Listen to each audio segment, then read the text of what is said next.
Hi again, everybody. This is Dr. Shawn with the Gait guys. We're here in Chicago, and it's a nice sunny day here in summertime. And we just spent a little bit of time working with one of our clients, trying to get him out of a crossover gait. I thought it'd be appropriate right now to take you through something a little more clinically pertinent to help you with your runners, to show you how much abdominal and how much glute medius it really takes to do what we were teaching him correctly. So we're going to really slow this thing down to show how to build the skill, and then you can add endurance and strength to that skill.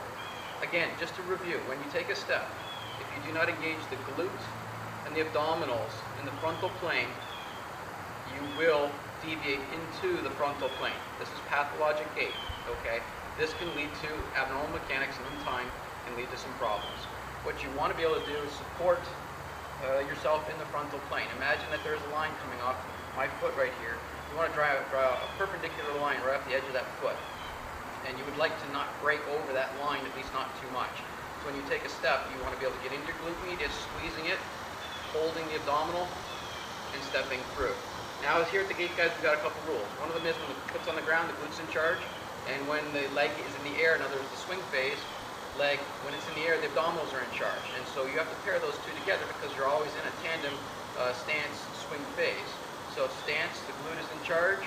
The abdominals are in charge on the swing phase. You step through into glute stance, abdominal swing, glute stance, abdominal swing. So one of the things we do in the office, we take our clients through and runners through a very remedial initial glute medius training, and this is kind of what we teach them. Take a stance, squeeze, and then go down into your stance phase. Squeeze, squeeze, just alternating stance from side to side. What you ultimately will see is you will see a stance lift, and then you'll see this drop. And then you'll see this lift, and see this drop. And see this lift, and see this drop. There's nothing wrong with that in the initial phase to get them used to squeezing the glute, squeezing the glute, squeezing the glute, squeezing the glute. One of the visuals I give my clients is, imagine that there is a string, maybe from this tree, right straight to the camera, coming right through my belly button. You don't want to see any frontal plane sway. So when I take a step, it's literally as if I'm just rotating through this abdominal line, the line coming straight through me. So I take a step, rotate through, through, through, through. So there's really not a lot of motion in the core, as opposed to taking a step, sway, taking a step, sway, taking a step, sway. There's a little bit of motion there. Great if you're a runway model, not great if you're a runner. So the next phase off of that is teaching them how to use the abdominal and the glute through the whole phase. This is hard, and I'll show you both in the sagittal plane towards the camera here, and I'll show you frontally. It requires a lot of abdominal and a lot of glute to do this right. So watch what happens here. The bad pattern again would be to take a stance and to then eccentrically let the glute medius go. Concentric glute medius, eccentric glute medius. Concentric glute medius, eccentric, and a lengthen, and slowly put my foot on the ground. The problem is there's still a lot of frontal plane motion there. What you want to do is you want to engage the glute and hold it while you move through the sagittal plane.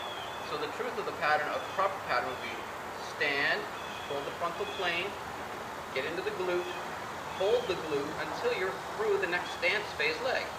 Holding this line, I tuck my shirt in so you can see the line of my pants, holding the line until the next step. Okay? If I was to back up, you'd still see me in my hip height position. Nothing has changed. Okay? As opposed to taking a stance and dropping down. Okay? We're wasting energy and time. We're supposed to be moving forward.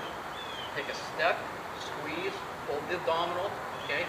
Stance phase leg, glute, swing phase leg, abdominal, hold the pattern. Squeeze into your glute, go into your abdominal, hold the pattern. Squeeze the glute, go into your abdominal, hold the pattern. Good. What you're going to see in this is something very nice. You're going to see a complete obliteration of the crossover pattern. So as opposed to taking a step here, coming down, you get a little bit of a crossover.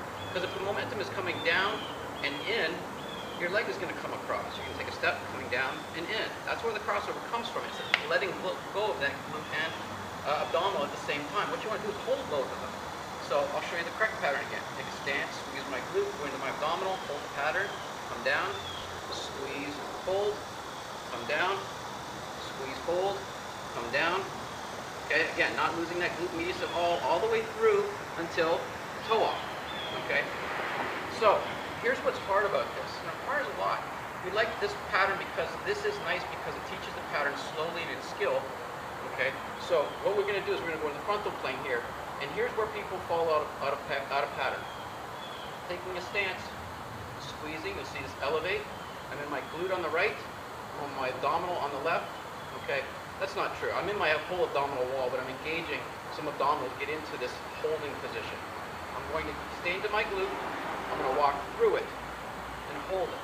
This requires a lot of abdominal. What you're going to see in a lot of people as they go into that stance is they're going to drop and it's going to come into the back and into the hamstring. It's where a lot of the injuries occur. So, watch my pant line. Step into my glute medius here. Okay. Abdominals, holding the pattern. I'm in my hip hike. Good stance phase. I'm frontally engaged over top of my foot. Okay. Here, stepping through.